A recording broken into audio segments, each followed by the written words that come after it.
Hi, everybody. Welcome to Mike's Garage. Well, it's been a while since I've been on here. I tell you, I've just been really busy. One of the things I wanted to catch up on was the war in Ukraine. Really getting nervous about this. We're getting sucked in a little deeper. Now we have British has sent warships to the Black Sea area. Spain or France, I think both of them have sent ships to the Black Sea area. Apparently, a lot of the grain that is used in the European Union is produced in Ukraine. They're not able to get it out of there. It's sitting at the port. It's sitting at the farms. They're not able to ship it. They're putting pressure on Russia. They want them to open a shipping lane so they can get that grain. It's going to be a terrible food shortage. I mean, you can already see what it's doing to the economies around the world, this whole thing. It's horrible. I mean, it's 2022, and you go and invade another country. It's crazy. Well, anyway, the other thing is, I guess in the mid 20s, 2010, 2014, 2010, Ukrainian army was about 120,000 soldiers. The Russia is over a million, and Russia has all kinds of equipment and storage. Their manufacturing isn't in full swing now because of the sanctions, but they have so much equipment that they can bring in.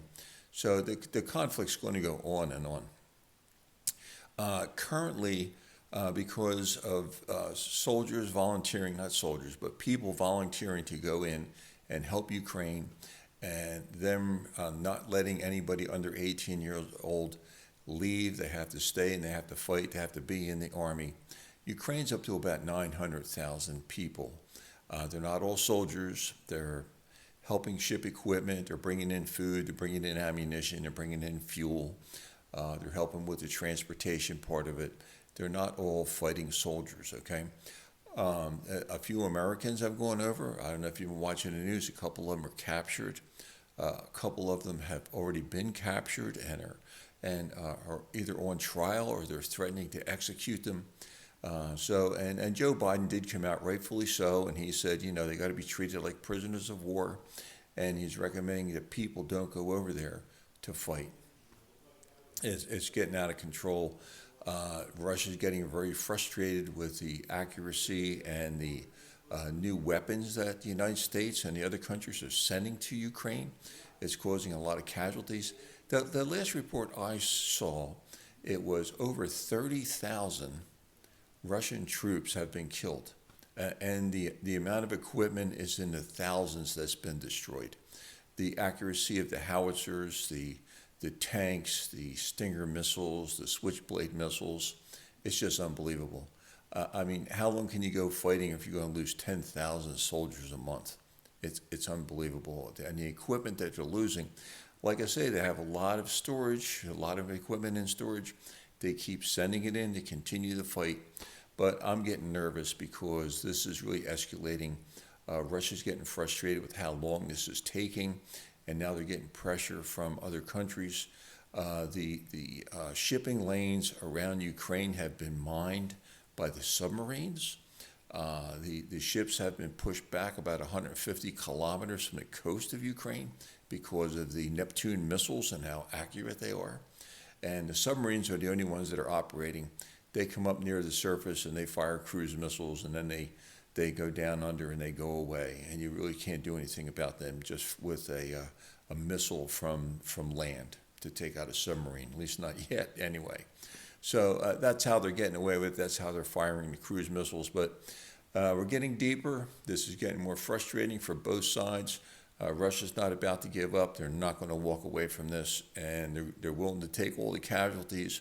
And they are inflicting a lot of casualties on Ukraine, too. So let's see what's going to happen. I just don't want us to get sucked into this and start sending troops. It's bad enough that we're sending deadly equipment over to help them kill the Russian soldiers. It's just, I just worry about it. I don't want to see another war. I don't want to try and occupy another country like we've done so many times in the past. It's a mistake, okay? Listen, that's enough about that. Let's see what happens on the news.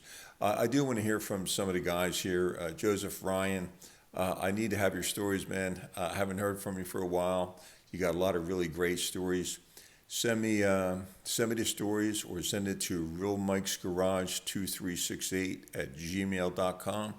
I'll be happy to read them and tell the stories right here. You can even send me some pictures if you have them there.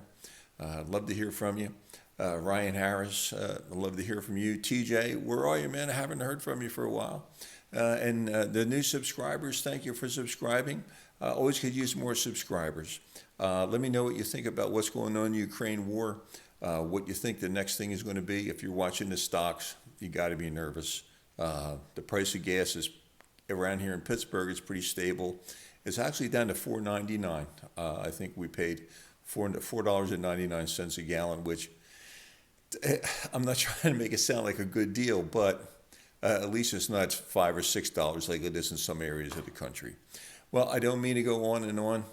Thanks for watching Mike's Garage.